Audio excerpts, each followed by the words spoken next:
লবণ, সাদা তেল। আমি ভালো করে একটু ময়াম দিয়ে এটাকে ডো তৈরি করে নেব। আমরা যেমন রুটি বা পরোটা তৈরি করি সেই রকমই একটা ডো তৈরি করে নেব অল্প অল্প জল দিয়ে।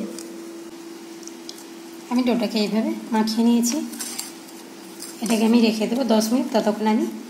ততক্ষণ আমি পনিরের মশলাটা মাখিয়ে নিচ্ছি। আমি এখানে পনিরে টক দই, হলুদ, লঙ্কা, জিরে, ধনে আর দিয়েছি chilli sauce, red chilli sauce, green chilli sauce আর দিয়েছি ম্যাগি মশলা, বিট লবণ সব কিছুকে খুব ভালো করে মাখিয়ে নিয়েছি। এবার আমি কড়াইটা গরম হয়ে গেছে, দিয়ে দিচ্ছি সরষের তেল।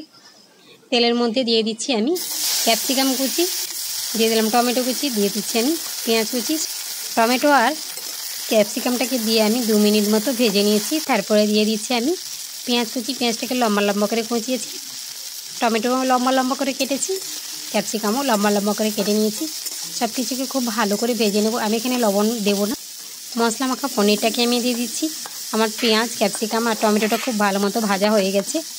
এবার আমি মশলার মধ্যে যে লবণটা দিয়েছিলাম সেটা কিন্তু টমেটো পেঁয়াজে হয়ে যাবে। এক্সট্রা লবণ আমি এখানে ব্যবহার করব না। পনিরটাকে খুব ভালো করে ভেজে নিতে হবে। এখানে কিন্তু জল ব্যবহার করা যাবে না।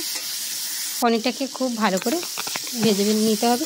প্রথমটা একটু কড়াইতে লেগে যাবে, কোনো ভয়ের কারণে। পরে আপনি যখন ভাজা হয়ে যাবে পনিরটা, কড়ার গা থেকে সব কিছু ছেড়ে যাবে। পনিরটা আমার ভাজা হয়ে গেছে, এটাকে আমি তুলে নিচ্ছি। এদিকে আমি যে ডোটা তৈরি করে রেখেছিলাম সেখান থেকে বড় করে লেচি কেটে নিয়েছি। এটাকে আমি বেলে নেব। আপনারা এমনিই রোল বানাতে পারেন। আমি এটাকে একটু লাচ্ছা টাইপের বানিয়ে দেখাচ্ছি, লাচ্ছা পরোটার মতো। একটু সাদা তেল মাখিয়ে নিয়েছি, দিয়ে দিচ্ছি ময়দার গুঁড়ি, শুকনো ময়দার গুঁড়ি দিয়ে এইভাবে ভালো করে মাখিয়ে নিয়েছি। এবার আমি মুড়ে দিচ্ছি। আমি যেভাবে রোলটা বানাচ্ছি আপনারা একটু দেখতে থাকুন, আপনারাও একই রকম পারবেন বানাতে।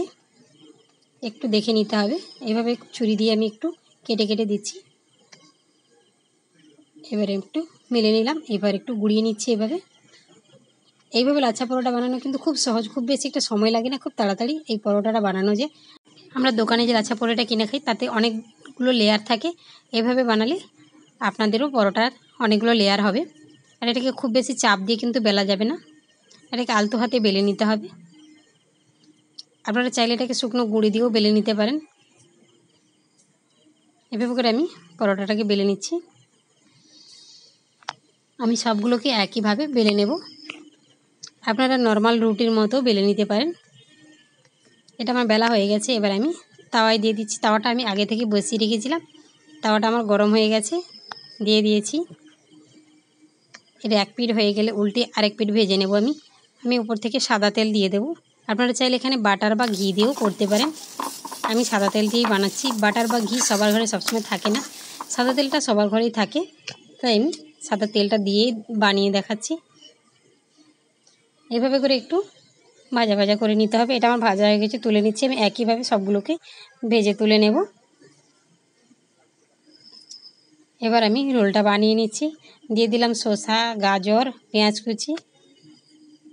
হাতের কাছে আমাদের সবার ঘরে টমেটো সসটা থাকে। ধনেপাতা দিয়ে দিলাম, কাঁচা লঙ্কা কুচি।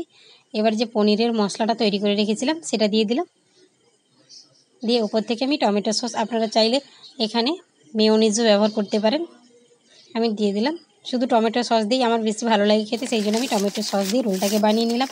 আপনারা চাইলে green chilli sauce, red chilli সসও ব্যবহার করতে পারেন। আমার এরকম নতুন নতুন রেসিপিগুলো যদি আপনাদের ভালো লেগে থাকে তাহলে প্লিজ লাইক, কমেন্ট, শেয়ার করবেন। আর আমার চ্যানেলে নতুন বন্ধু হলে চ্যানেলটিকে অবশ্যই সাবস্ক্রাইব করবেন। দেখা হবে পরের ভিডিওতে। ততক্ষণ সবাই ভালো থাকুন, সুস্থ থাকুন।